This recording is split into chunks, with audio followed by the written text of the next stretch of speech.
नमस्ते। मैं आज यहाँ पे आप लोगों को कोरोना के वैक्सीन के बारे में बताने के लिए कुछ चाह रही हूँ। सबसे पहले आइए जानते हैं कि क्या ये वैक्सीन सेफ़ है। तो जब भी कोई वैक्सीन मार्केट में आता है और लोगों को दिया जाता है, ऑफ़र किया जाता है, तो ये वैक्सीन का ट्रायल पहले से किया रहता है। इसका सेफ्टी लेवल, एफिकेसी सब देख करके फिर मार्केट में लाया जाता है। तो जी हाँ, ये वैक्सीन सेफ़ है, आप ले सकते हैं। और सबसे बड़ी बात तो ये है कि इससे पहले सारे डॉक्टर्स और मेडिकल पैरामेडिकल स्टाफ, डिफेंस वाले और जो बुज़ुर्ग वर्ग हैं हमारे देश के, वो सभी इस वैक्सीन को ले चुके हैं और सेफ़ हैं, कोई दिक्कत नहीं हुआ है। इसलिए आप भी ले सकते हैं। अब कौन कौन ये वैक्सीन ले सकते हैं? तो 18 इयर्स के ऊपर जितने भी लोग हैं वो लोग ये वैक्सीन ले सकते हैं और वो लोग को कोई दिक्कत नहीं है। 18 इयर्स के कम वाले नहीं ले सकते हैं। फिर मैं आपको एक और क्वेश्चन आता है सभी के मन में कि क्या ये कोवैक्सीन और कोविशील्ड दोनों का, अगर एक बार कोवैक्सीन ले लिए तो दूसरा डोज कोविशील्ड का ले सकते हैं क्या? नहीं, आप जो वैक्सीन लिए हैं उसी को आप लीजिए, आप इंटरचेंज नहीं कर सकते हैं।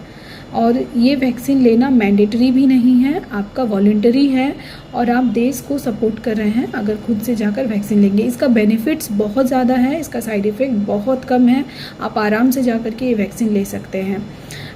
एक और क्वेश्चन है कि क्या किसी को जो कोरोना हो चुका है, कोविड हो चुका है और वो रिकवर हो चुके हैं, क्या वो ये वैक्सीन ले सकते हैं? तो जी हाँ, वो ये वैक्सीन लेना चाहिए, एकदम ज़रूर लेना चाहिए। ये उनकी इम्यूनिटी को और स्ट्रॉन्ग बनाता है, एंटीबॉडी और फॉर्मेशन करता है।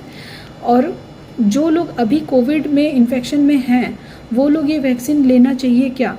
तो मैं ये बोलूँगी कि आप 2 हफ्ते तक अपने आप को आइसोलेशन में रखिए, उसके बाद आप जाके ये वैक्सीन लीजिए। अगर किसी को कोई सिम्टम्स है जो कि जैसे कि सांस की प्रॉब्लम है और सुगंध नहीं आ रहा है, टेस्ट चला गया है, या फिर आपको सर्दी है, ज़ुकाम है, खांसी है और बहुत बुखार आपको 2-4 दिन से है और हेडेक बहुत हो रहा है, ये सारे सिम्टम्स अगर है, या इसमें से कोई एक सिम्टम्स है जिसमें डायरिया भी आता है और वॉमिटिंग भी, एक्सेसिव वॉमिटिंग, अननेसेसरी वीकनेस, अगर ये सब भी आ रहा है आपको किसी कारण, बिना कारण की वजह से, कोई कमजोरी लग रहा है, उल्टी है और लूज़ मोशन हो रहा है, तो आप अभी रुक जाइए। 2 हफ्ते के बाद आप ये वैक्सीन आप ले सकते हैं। आपको जाकर लाइन में लगने की ज़रूरत नहीं है। इससे अपने आप को आइसोलेट करके रखने से आपको, एक तो आप अपने घर वालों को सुरक्षित रखेंगे, अपने आप को आप इन्फेक्शन का लोड कम करने में हेल्प करेंगे और दूसरों को कम्युनिटी में आप स्प्रेड नहीं करेंगे।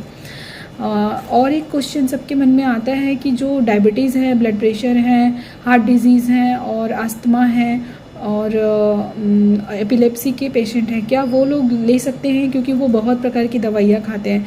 तो जी हाँ, ले सकते हैं, क्योंकि 45 इयर्स के एबव वाले जो थे वो सभी मैक्सिमम लोग डायबिटीज़, ब्लड प्रेशर, थायराइड वाले थे जिन्होंने वैक्सीन लिया है और वो लोग सेफ़ हैं, कुछ प्रॉब्लम नहीं हुआ है।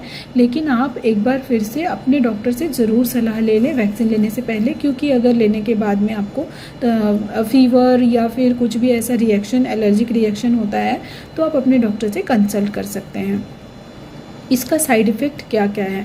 अगर आप कोई भी टीका लेता है तो उसे थोड़ा बहुत बुखार आता है, थोड़ा बहुत उसे मैलिश और इन्फ्लुएंजा लाइक सिम्टम्स थोड़ा बहुत रहेगा, जिसमें कि कमजोरी और नींद आना, ये सब चीज़ रहेगा। ये नॉर्मल है और ये इस वैक्सीन के साथ भी ये चीज़ होता है। और जहाँ पे आपने इंजेक्शन लिया है उस जगह पे पेन होगा, जो कि नॉर्मल है, ये नॉर्मली होता है। अगर ऐसा कुछ है तो आप इसके लिए पैरासीटामोल का टैबलेट ले सकते हैं, जो कि सेफ़ है। और अगर एलर्जिक रिएक्शन निकल रहा है, जैसे कि आपको रैशेस निकल रहे हैं बॉडी में, तो आप अपने डॉक्टर से कंसल्ट कीजिए।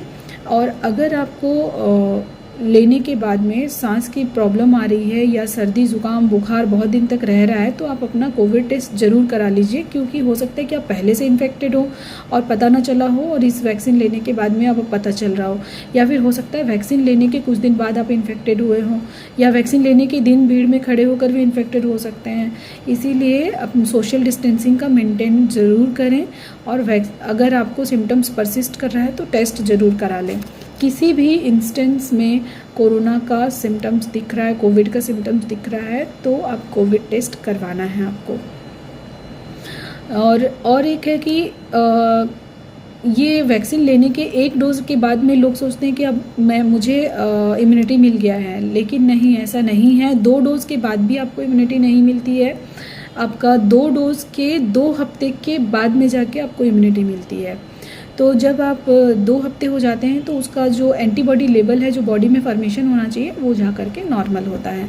तब जाके आप कुछ वेरिएंट जिसके लिए ये वैक्सीन काम करेगा उसके लिए आप सेफ़ हैं। ऐसा नहीं कि आपको इन्फेक्शन नहीं होगा, आपको नोज़ में, माउथ में, थ्रोट में इन्फेक्शन हो सकता है, क्योंकि ये इंजेक्शन दिया जा रहा है तो आपके बॉडी के अंदर जा रहा है, ये सिस्टमिक है ये, तो इसमें आपको इन्फेक्शन होगा, लेकिन उसका सिविरिटी कम हो सकता है। आपको दूसरे स्ट्रेन से इन्फेक्शन हो सकता है।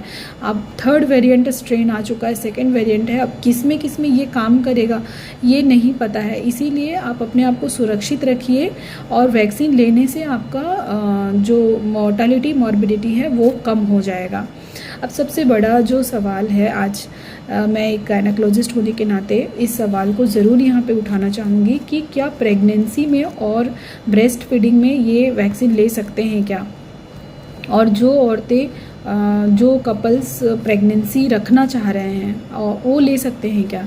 तो पहले आइए आते हैं कि प्रेगनेंसी के पहले का, जो प्रेगनेंसी रखना चाह रहे हैं वो ले सकते हैं क्या। हाँ, वो ले सकते हैं, आराम से लीजिए, आप जाइए लीजिए। अगर उस बीच में भी प्रेगनेंसी आपका रह जाता है तो कोई टेंशन की बात नहीं है, और अगर आपका 2 डोज कंप्लीट होने के बाद भी प्रेगनेंसी रुकता है तो कोई बात नहीं, आप तुरंत भी प्रेगनेंसी रख सकते हैं। जो लोग प्रेगनेंसी में हैं वो लोग अभी इस बार उनके लिए फर्स्ट फेज़ में रिकमेंड नहीं किया गया है।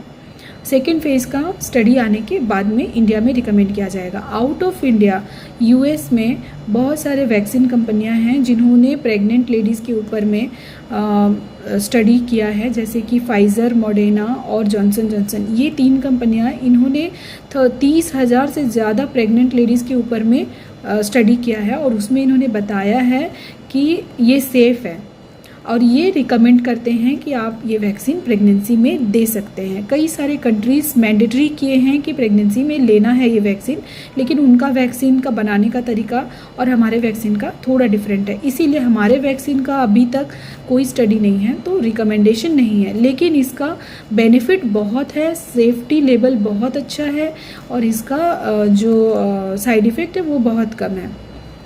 इसीलिए अगर कोई लेना चाहते हैं तो ले सकते हैं। कोई हाई रिस्क ग्रुप में है, जैसे कि पैरामेडिकल स्टाफ है, मेडिकल स्टाफ है, और कोई बाहर काम करते हैं, फील्ड वर्क है उनका, या ऐसे जगह पे जाना पड़ता है जहाँ पे उनको रिस्क बहुत है, तो वो ज़रूर ले। आप अपने डॉक्टर से कंसल्ट करके ये ले लें। और नेक्स्ट आ रहा है कि आपको अगर कोई साइड इफ़ेक्ट होता है तो वो आप पैरासीटामोल ले सकते हैं, जो कि प्रेगनेंसी में भी सेफ़ है। तीसरा है कि लैक्टेशन फेज़ में आप ले सकते हैं कि नहीं। लैक्टेशन का मतलब है ब्रेस्ट फीडिंग, बच्चे को जो न्यू मदर हुए हैं, बच्चे को दूध पिला रहे हैं, तो हाँ आप ले सकते हैं। लेकिन फिर से वही बात आ जाता है कि इंडिया में रिकमेंडेड नहीं है अभी इंडियन वैक्सीन के लिए, और इसीलिए इस फेज़ में, फर्स्ट फेज़ में आपको रुकना है। 2nd फेज़ में आपको बताया जाएगा कि आप ले सकते हैं कि नहीं, और वो भी वॉलंटरीली अगर कोई लेना चाहते हैं तो आप ज़रूर लीजिए और अपना रजिस्टर करिए कि आप ब्रेस्ट फीडिंग हैं, आप प्रेगनेंसी हैं, प्रेग्नेंट हैं, ये रजिस्टर करिए ताकि उसका भी आउटकम लोगों के सामने आए। और इसीलिए मैं आप लोगों को अब आखिरकार ये बोलना चाहूँगी कि ये वैक्सीन सेफ़ है और आप सभी इसे ले सकते हैं। कुछ लोगों को रिकमेंड नहीं किया गया है, कुछ लोगों को रिकमेंड किया गया है, तो जो रिकमेंडेड ग्रुप हैं वो तो ज़रूर लें, और जो नॉन रिकमेंडेड ग्रुप हैं वो इस फेज़ के लिए रुक जाए, अगले फेज़ में आपको बताया जाएगा। धन्यवाद। काली मंदिर रोड, झारसुगड़ा। जी हाँ, यहाँ मिल सकता है आपको रॉयल बेकरी में बहुत टेस्टी एंड फ्रेश मटेरियल। यहाँ पे आपको मिल सकता है फ्रेश केक, कुकीज, पेस्ट्री, जो खाने में जितना टेस्टी है क्वालिटी में भी उतना ही बेहतर। यहाँ आए और इन सब का लुत्फ उठाए। काली मंदिर रोड, झारसुगड़ा।